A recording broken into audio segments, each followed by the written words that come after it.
யோபு அதிகாரம் 35.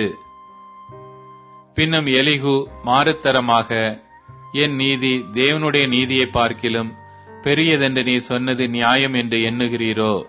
நான் பாவியாயிராததினால் எனக்கு பிரயோஜனம் என்ன, பலன் என்ன என்று சொன்னீர். உமக்கு மும்மோடே இருக்கிற உம்முடைய சிநேகிதருக்கும் நான் பிரதியுத்தரம் சொல்லுகிறேன். நீர் வானத்தை அண்ணாந்து பார்த்து உம்மை பார்க்கிலும் உயரமாயிருக்கிற ஆகாய மண்டலங்களை கண்ணோக்கும். நீர் பாவம் செய்தால் அதனாலே அவருக்கு என்ன நஷ்டம்? உம்முடைய மீறுதல்கள் மிகுதியானாலும் அதனாலே அவருக்கு என்ன சேதம்? நீர் நீதிமானாயிருந்தால் அதனாலே அவருக்கு என்ன கிடைக்கும்? அல்லது அவர் உம்முடைய கையில் என்ன லாபத்தை பெறுவார்? உம்முடைய பாவத்தினால் உம்மை போன்ற மனுஷனுக்கு நஷ்டமும் உம்முடைய நீதியினால் மனுபுத்திரனுக்கு லாபமும் உண்டாகும்.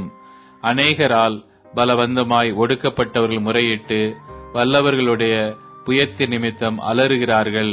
பூமியின் மிருகங்களை பார்க்கிலும் எங்களை புத்திமான்களும் ஆகாசத்து பறவைகளை பார்க்கிலும் எங்களை ஞானவான்களுமாக்கி என்னை உண்டாக்கினவரும் இரவிலும் கீதம் பாட அருள் செய்கிறவருமாகிய என் சிருஷ்டி கர்த்தாவாகிய தேவன் எங்கே என்று கேட்பவன் ஒருவனும் இல்லை. அங்கே அவர்கள் பொல்லாதவர்களின் பெருமை நிமித்தம் கூப்பிடுகிறார்கள், அவரோ மறு உத்தரவு கொடுக்கிறதில்லை. தேவன் வீண் வார்த்தைக்கு செவிக்கொடார், சர்வ வல்லவர் அதை கவனியார்.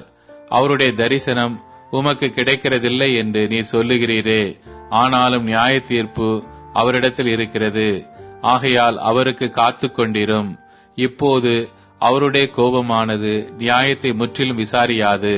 அவர் இன்னும் ஒன்றையும் குறையற்ற விதமாய் தீர்க்கவில்லை. ஆகையால் யோபு வீணாய் தம்முடைய வாயை திறந்து அறிவில்லாமல் வார்த்தைகளை மிகுதியாய் வசனிக்கிறார் என்றான்.